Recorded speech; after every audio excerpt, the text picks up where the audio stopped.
What's up, family?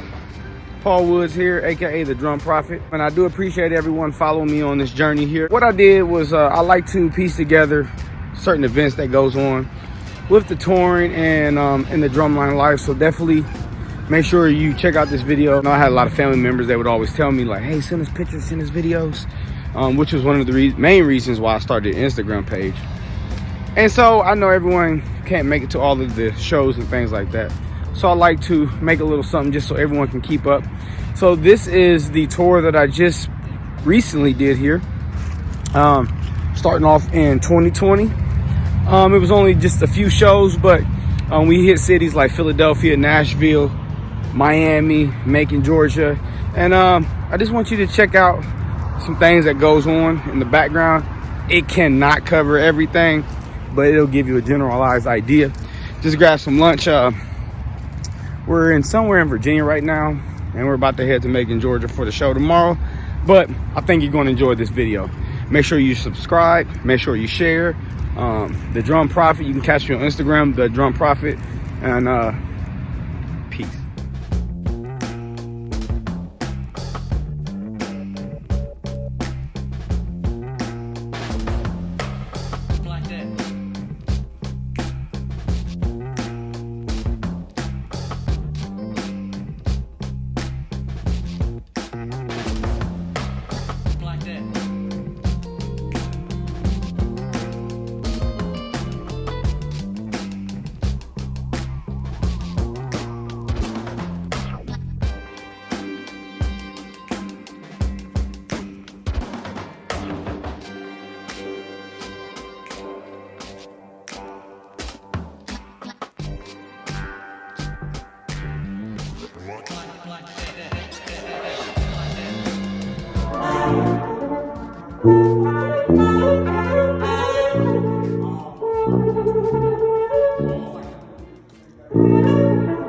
Can I get a base? You bet as much as 15 goes for 20.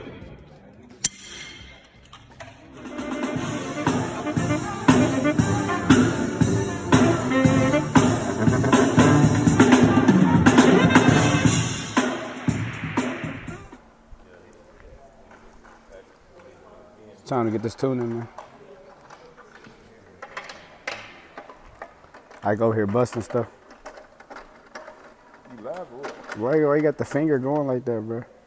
He was going. Oh, the finger. Oh, yeah, yeah, yeah.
How long do you practice? It's definitely a case-by-case scenario. So when we practice here for Drumline Live, it always starts with the pre-production. We come in we try to get a minimum of 2 weeks, 5 days, maybe 6 days a week, anywhere from 8 to 9 hours. Now, of course, we do have those breaks, but it's almost similar to like band camp. You'll go in your section, you work with your section, anything that you're doing special as far as like dancing, choreography, just brainstorming. Sometimes you do that. So in essence, we try to get 2 weeks. Sometimes we do a week. Many of us, I say 80% of us, are returning cast members. So we kind of know what to do. We kind of know how to engage with the crowd. We kind of know what the crowd wants. And a lot of things are the same, but for example, a scene called Shout It Out. And what we did was substituted the song from Stevie Wonder, Do I Do, to Bruno Mars, 24 Karat Gold. So it's kind of like keeping up with the demographic of both crowds. So in essence, yeah, the practice is, sometimes we may start at like noon, go up to 8 p.m. Sometimes we may start at 8 a.m. and go up to about 6. And sometimes we practice for 12 hours if it's really a demand. You'll get caught up in doing what you need to do. And by the time you know it, practice has went over. So it's not always fun. A lot of people think it's because it's your craft, it's gonna be fun. Not always, you gotta work hard, but the end results are good. So this is day 2, we in Philadelphia. It's been a great show so far, but I just wanted to kind of show you what we do. We're here with the blocking. Sometimes when we practice, as you notice, we have these yard markers up front, kind of to indicate we're kind of getting imitation football field going on. And the interesting thing about it is once we leave, we kind of roll everything up. It comes with us from the steps to the drum set to the speakers and etc. But here's the interesting part. If you look, we have the 10-yard line right here, and then we have the curtains. Of course, the audience can't see behind the curtains, but sometimes when we go, depending on the venue we go to, it may be a lot smaller. We may not have, right now we have full space. We don't have to really worry about anything. Sometimes we may go to a venue and we may have to stop right here where the 20 is. So then we'll have to come in and accommodate our blocking. We may not be able to do the original moves as big. We may have to do some things smaller. And even back here, if you notice, steps is right here, and it goes all the way down, and it has at least a yard up to this hash mark. Well, sometimes we may go to a venue, and this may be way up here. So, or these 2 steps may not even be here, may be closed in. So it just kind of really depends on what's going on. And then it has a lot to do with the front part up here and the way that you engage with the audience. Some places have steps where you go down at the front. Some places have steps where you go down at the bottom. So that's the one thing about being a musician. You just kind of be like a chameleon, and you got to adapt to the environment. Everybody has blocking. And as you can see back here behind the stage, it's all different types of things going on. And I want you to check out this right here. If you notice, this is the curtain. The audience can't see this, but we kind of sit our instruments right here. And what this is doing is going ahead and presetting, because a lot of us have many different roles.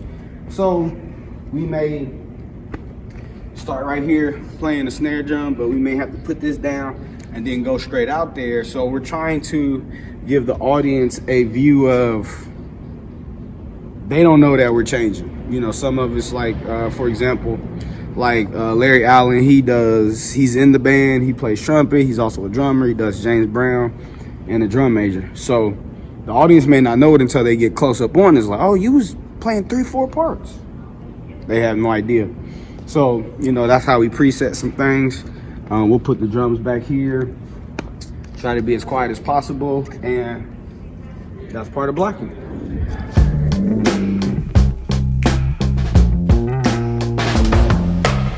Like that.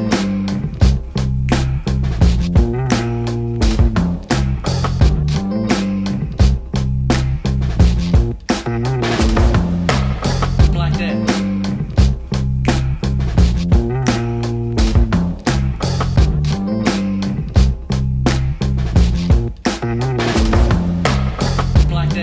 Hey man, we hot, but just look at Cuz over here. You ready to go out here and kill this battle, brother? You already know. Bro, you scared me when you stopped. I was like, this is our little warm-up session we try to get in. And it always comes into a uniform malfunction because we can't never get it. My strap is stuck.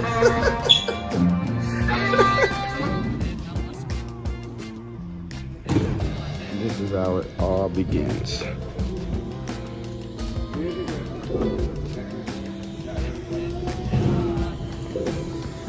There's a lot of work that goes into the loading of Drumline Live.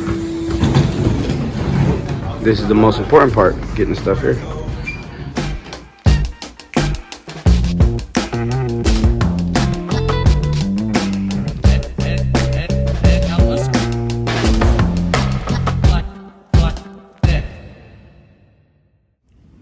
What goes on behind the scenes? Behind the scenes can be very interesting. You come out here to the stage mentally, no matter what you got going on, you gotta make sure these people want to get a show. So you have to think about it like this. Behind the scenes, you may see us come out here and be excited, smiling, waving to the kids, but then when we get back there, we may have 5 minutes to ourselves before the next scene comes on. So mentally, we're trying to prepare ourselves for something else. Mentally, we may be going through certain issues, but we just trying to push through, or we'll come back here and try to motivate each other a little bit, try to talk to each other. And then also behind the scenes, you have the stagehands at different venues. They may not know what's going on, and they're kind of just giving their assistance. Hey, do you need help zipping your jacket? You need help presetting? You want to chug some water real quick, try to get the sweat up off of you, making sure that it's dark behind these scenes, behind the curtains. So a lot of times you kind of don't want to move as fast. I've seen people fall. I've failed before and cut my eye on the instrument. And it's just you just kind of want to be careful behind the scenes. 9 times out of 10 it's dark. Props are set up. But when you do it so much, you just kind of know what to do, what not to do, who to motivate when you see them down. You might need to get a snack in real quick. You may want to go warm up and practice a routine really quick. So behind the scenes can be very unpredictable.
What's tour life like? It's not for everybody. It does require you to be gone away from home quite a bit of time, no matter where you're from. Now, this production is based out of Atlanta, Georgia, and even those folks that are from Atlanta, Georgia, they're gone a lot. Anywhere from 2 weeks to 4 months. When I first started out touring, I was gone from August up until November. You come home periodically, maybe a couple days at a time. But tour life can be very good or bad if you look at it. It can be bad if you're not used to health-wise. It's not a lot of you cooking your own food. You'll kind of have to sacrifice. There's ways to eat healthy while you're on the road, but you just have to sacrifice a little bit, buy in bulk, get you a lot of fruit. And again, you can't really cook everything you want to, but you can always make a conscious decision on what to eat. As soon as you go to the hotel, very first thing that I do is try to make sure that they have a gym down there. And so you can utilize that, if you have Planet Fitness or any international membership, you can always, get on an Uber, you can go there. So there's many ways that you can help yourself. It's a great way just to clear your mind. The show is over, we're going back to the hotel room, contact some family members, see how everybody's doing. It's a great time to read. It's a great time to play a video game without getting yelled at. It's a great time to study whatever it is that you're doing. A lot of people are between semesters in college, so they're just kind of taking a break. And then it's a great time just really get some sleep, hang out with some friends, talk to some other people that you may not know. And if you're not stable, it can really mess you up mentally, but tour life is really what you make it. Right now we're in Philadelphia, so there's all types of monuments to go to. It's the food, it's all types of things that you can do here. You get on Google, research a little bit of things, see what you can do, contact a couple friends. You may have some family members when you go to a city, which I think that's the great thing about tour. Reach out to them, get everybody there, let them see you. So tour life is really great. The only downside I would say is sometimes, the long bus rides, which is okay, cool sometimes, but yeah.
And then after this will be the Prince HBCU video. How do you feel about the crowd's reaction? Especially as a soloist, I've learned that you can't really go by the crowd's reactions. I know one time, I want to say, I believe it was in St. Louis, but a couple other cities. And I had believed I did something very great as far as performing. I believe I executed all the moves properly. I believe that was a wow show. But when I was looking at the crowd's reaction, they were more or less just stuck and like just staring at me. So I remember just kind of going to the back, and I was just like, yo, I messed up. I ain't getting no applause. But then after the show, it was like the complete opposite. It was so much praise. It was so much motivation. You know, kids telling me, I've never seen that before. Oh my gosh, I was in amazement. So I've learned you cannot go by the reaction, because a lot of times, think about it, when you're in a wow moment, you don't want to react because you're going to miss something. So you just want to stare and lock your eyes on it. So I've learned that everybody doesn't react the same. So that them being still, that same wow reaction is the same as somebody actually saying it up front. So 99% of the time, the crowd loves it. So it's great. How do you audition for Drumline Live? Keeping up with social media, a lot of times I won't even know, and I've been a cast member for about 5 years. Sometimes I won't even know when they are doing tour, but I'll just kind of see something pop up. I'll hear it through word of mouth. The drumlinelive.com website, a lot of times they'll send out some casting calls, and then just close friends. For the most part, once you come in and you get your foot in the door and you're doing good with Drumline Live, you really don't have anything to worry about. Just keep doing, doing your thing, showing up on time, being a great participant, and you really don't have anything to worry about. But if you do want to audition, what I do encourage anybody is not only if you know how to play an instrument, but whatever else that you can bring to the table, such as singing, dancing, I don't know, any type of, interesting choreography. If you can imitate, Michael Jackson, James Brown, if you can do any of that well, we definitely encourage you to audition.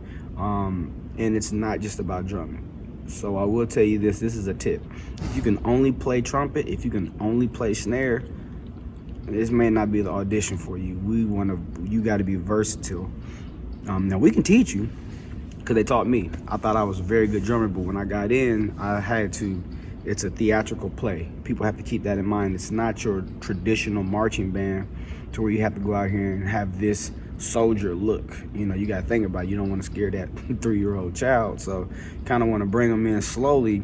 And then there are a lot of historical black college alumni that are watching this, and, other schools and things like that. So basically audition, it really comes down to just kind of keeping up with social media, talking to people who know about Drumline Live, and Making sure you follow them at Drumline Live Entertainment on Instagram, and then on Facebook it's Drumline Live.